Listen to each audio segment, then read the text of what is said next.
We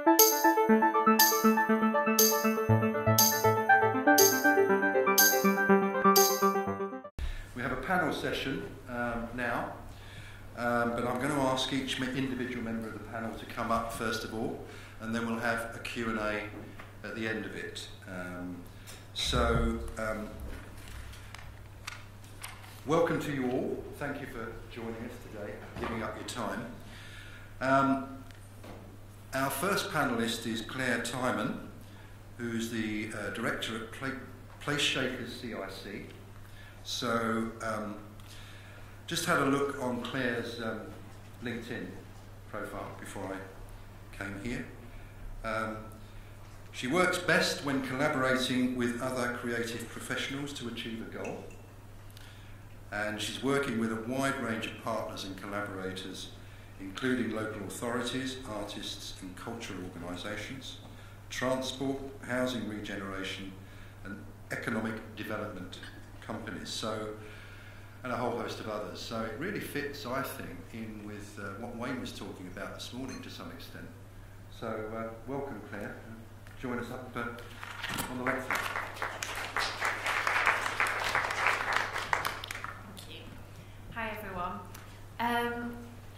I just thought I'd start actually with a little anecdote. I was coming here from the train station in a taxi, and I didn't think of this consciously, but when I arrived here and I got to the reception, I couldn't get the image out of my head of this shop window that I'd seen on my way here, and it was an optician's shop window, and it had a kind of a sculpture, I don't know if anyone's seen it, of a nose and some glasses in the window. The nose is about this high and the glasses about this wide. And it's just stuck in my head, and I just think that's a perfect creative retail method, because out of all the beautiful shops in Harrogate, that is the one that's stuck in my mind. And I've texted Wayne and tasked him with finding the opticians, because I know he's gone shopping. So I just thought I'd share that with you. I manage a project called Blackburn is Open. My presentation is more about kind of wider town centre regeneration projects and how creative people can really make an influence. I don't own a shop. I have no intention of ever owning a shop. But I do really value the role of the shop and the maker in a town centre and how vital they are. And that's kind of what my passion is about, as well as the whole, the kind of bigger picture stuff, which I'll talk about. I really want to try and create the right environment in a town centre for new start-up businesses, existing businesses, and that's kind of my role at Blackburn is Open, is to try and facilitate that work to happen. In 2012, I was asked by the council to develop a business plan for an arts centre that they wanted. The council owned this unused church in the town centre, and they were like, "Oh, we'll turn it into an arts centre." And so I kind of got the job to develop this. 3 years on, we're delivering an exciting. I was given 12 months, by the way, to do this, because that's when the funding ran out for my job. But 3 years on, we're delivering this really exciting creative-led regeneration programme that is actually led by our creative community in Blackburn. We're taking over empty shops, we're animating the evening economy, as well as attracting major investment for new creative making spaces. So, Blackburn is Open was born out of what makes Blackburn unique, as should any creative regeneration project. So my presentation is purely for inspiration, and I'm happy to talk to anyone should they want to have a chat to me about it. But I just recommend that anything you take away from this, it has to work for wherever you live or the town that you work. 25% of our population works in manufacturing and making. That's twice the national average. So it's our biggest USP, and at the moment we don't usually use that, and that's something that you'll see throughout my presentation that we're really going to build on. We've also got the largest population of young people in Europe, apparently, and we have a huge BME demographic. And we also have lots of empty shops. So this is kind of the background to Blackburn. This is my base in Blackburn. I hope you can see that okay. We've taken over 2 empty shops which are directly opposite the town hall and has a large public square in front of it. This row of shops have been vacant for some time, and the 2 on the right are owned by the council. So in take of taking on the unused church, I've actually fought to have these shops instead and turn them into a pop-up centre for creative people to work from. And this is what we've created. Local creatives use the space for exhibitions, events, live gigs, pop-up shops, hot desks, workshops. We've got a shared calendar, Google Calendar, and they book the space and manage their own activities.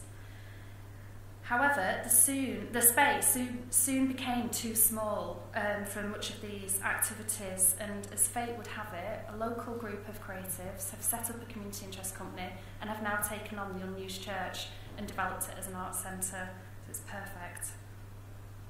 It's really important to note that my role is as a facilitator. I don't do things for people in the town centre. I purely work with them.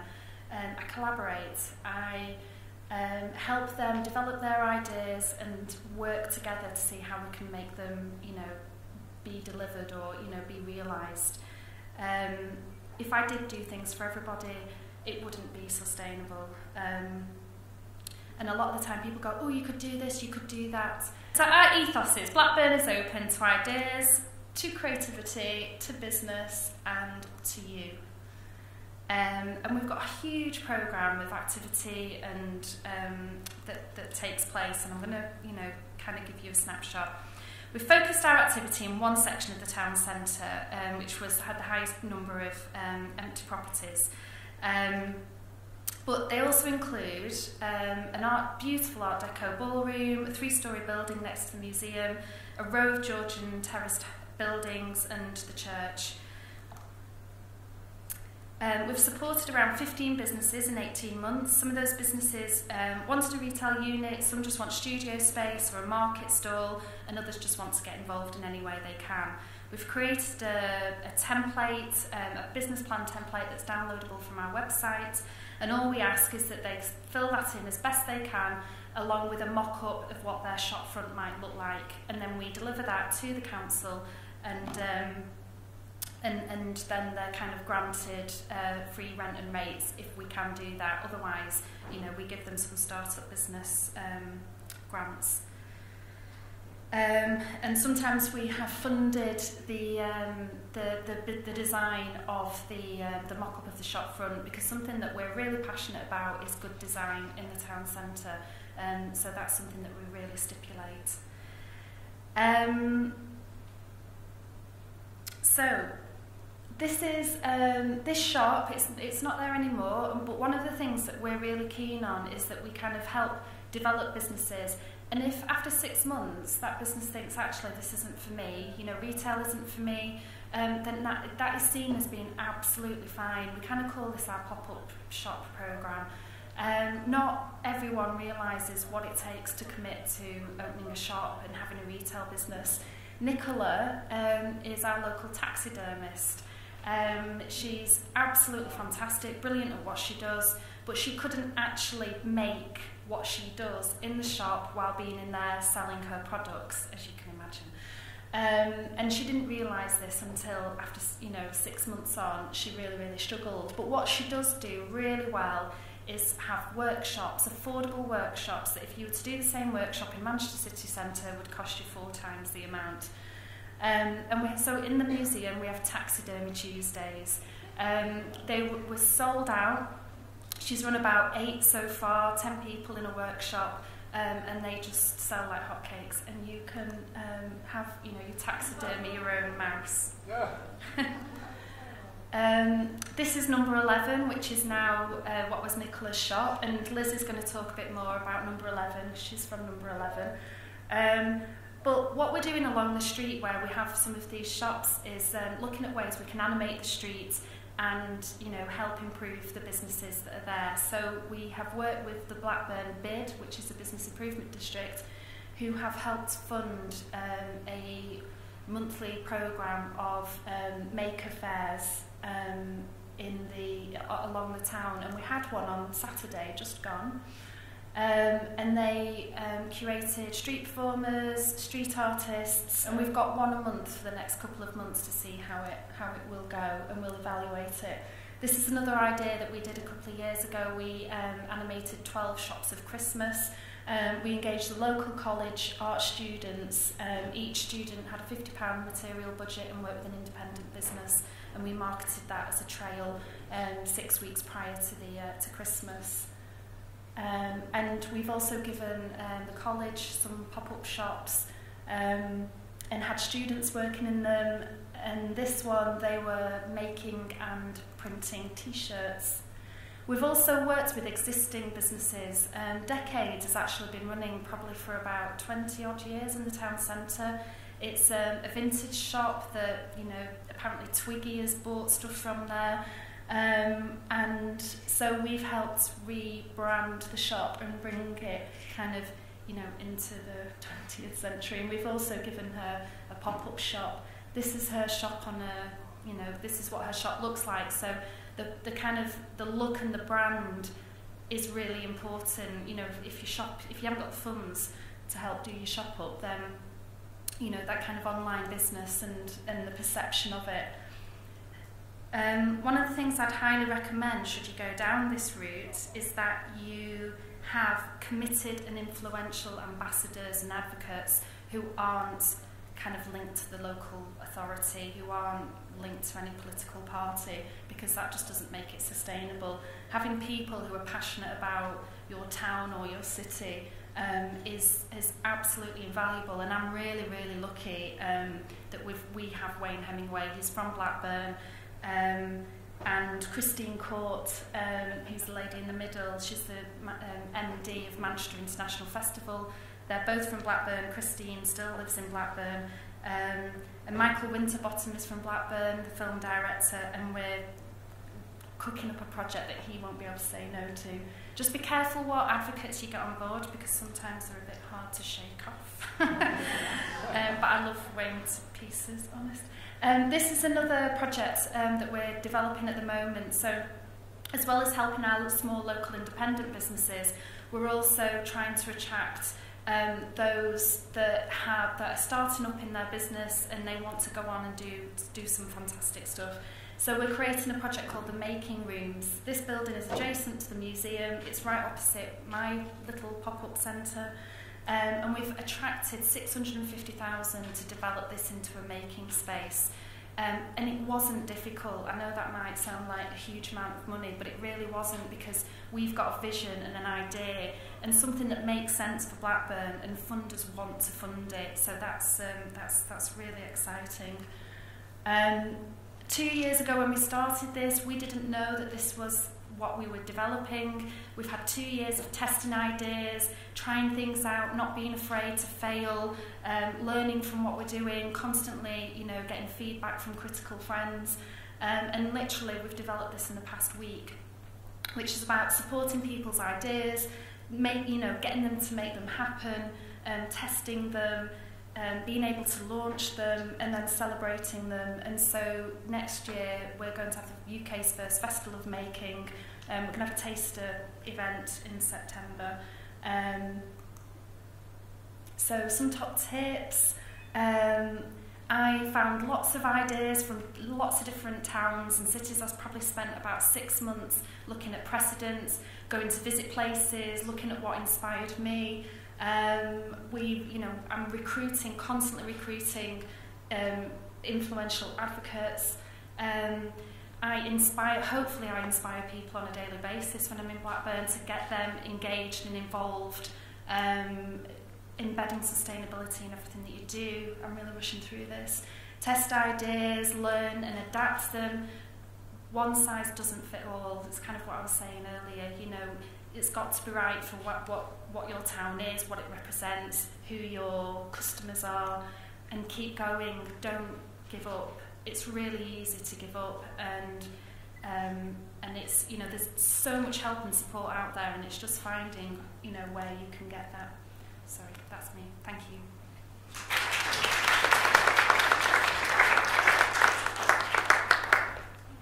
Thank you, Claire. I'm really getting an insight into how much support there is in our towns for what we're trying to achieve as retailers, and that's clearly an example of ways in which we can work together. Really impressed. Our next speaker is Elizabeth Emmens Wilson, who is an owner, an artist, sort of. Elizabeth is, she says, at heart a decorator, enjoy creating patterns and applying them to various surfaces. What I particularly like, though, is in terms of the pop-up shop, which I think is now number 11, is becoming permanent. She's working with colleagues, Kath Ford and Verity Evans, to showcase the work of approximately 50 Lancashire-based artists and makers. So a real thought-inspiring for the area, and working with Open Blackburn as well. So join us. Thank you. Well, if we're running a bit over time, this will speed it up because I haven't prepared anything. I just thought I'd wing it. See, I'm so organised. When Blackburn is Open started in 2013, I think it was, wasn't it? I came to see. They had the first few meetings, and I went to see them, and we were listening to the story of what they were going to do with the town. And the one thing that me and a lot of the other artists that work in Blackburn, because there is a lot of artists working in Blackburn and making in Blackburn, we all said there was nowhere to sell our work. And Claire said, well, if you come to us with a proposal, you can have a pop-up shop. So I did. I did a little proposal, went and nagged her, and she let me have a shop, town centre shop, for a month, which was really good. And it was really successful for me because it made me realise, although it was really hard work because I was there every single day for a whole month, which is just awful, but it made me realise that I did actually enjoy it, and also people were interested in buying my stuff. So then later on in the summer, was it last year? Yeah, it was. We had a few more meetings, and Claire got a few of us together who were interested in having this retail outlet, and because Nicola had decided that it wasn't for her, so we got together and we started this partnership. There originally was 4 of us in the partnership, but now there's 3. And at the moment we're open Wednesday to Saturday, and we do sell the things that we make, but we also have 50 other local suppliers. At the moment we're struggling because the lack of footfall up our street is very difficult, although the recent Town Hall Street markets and the fairs and working with the Business Improvement District has started to improve that. But it has been a really big learning curve because we've gone from being an artist, I mean, I'm not really an artist, I do stuff, I make stuff. I work with children in schools, and I've worked a lot with people with mental health problems and trying to encourage people to actually work and make things. And I like encouraging people to make things. So people come in the shop and show us what they've done, and they say, can you sell it? And we go, nah. Well, the big thing is now there's 3 of us, we go, well, we've got to all agree. So if we don't like it, we can just say there was a minority of people that liked it. But it is interesting because it's getting people to come in and ask questions about how things was made, who made this. And I agree with the chap that was here earlier on from the bathhouse, and he said getting people engaged in the story in your products is vital. We tell all the people that come in about the story of the shop and the ethos of the shop, and if they start looking at some of the products, we tell them about the people that make it, because we all know them. We all know them now. Some of them I didn't know before, but we all know them now. So we tell them about how they make the products, what kind of stuff they use, and our unique selling point as the shop is that everything is made in Lancashire. We have got a few that's just on the border of Manchester, but we don't tell them that. So it is a big thing, is that everything's made in Lancashire, some of it's made in Blackburn, some of it's made in the shop. And it is quite good. People are changing the way that they shop, and we have got quite a lot of repeat customers. We just need to work on that and actually build on getting a bigger brand. But it's for us, it's money, because we're all broke. You know, artists are always broke. So it's one of those things. But we do intend to stay at least until Christmas, because we've got a Christmas trade, and then we're going to have a see how it goes. But it has been a really good learning curve. And for me, I've really enjoyed the selling of it, and I never thought I would enjoy the selling of it. But I've really found out that I'm quite a good saleswoman, and I'm the leader. We've got like a little computer online system that tracks all the sales that we've made, and I've sold the most. And everybody else says, the other 2 girls in the shop say, nobody's playing this game. And I go, yeah, you're not playing because you're not winning. You're not winning. So it's finding the things that you're good at. I'm good at selling. Verity, one of my other colleagues, she's really good at marketing, and Kath is really good at sourcing products. So as a 3, we do work quite well. So it's finding things you're good at and pushing it, but also doing the story, because draw people in, get people to pick stuff up. If you can get them to pick it up, you're halfway to a sale. That's what I tell people anyway. And that's it. So we're back on track for time probably now. Woohoo! Thank you very much.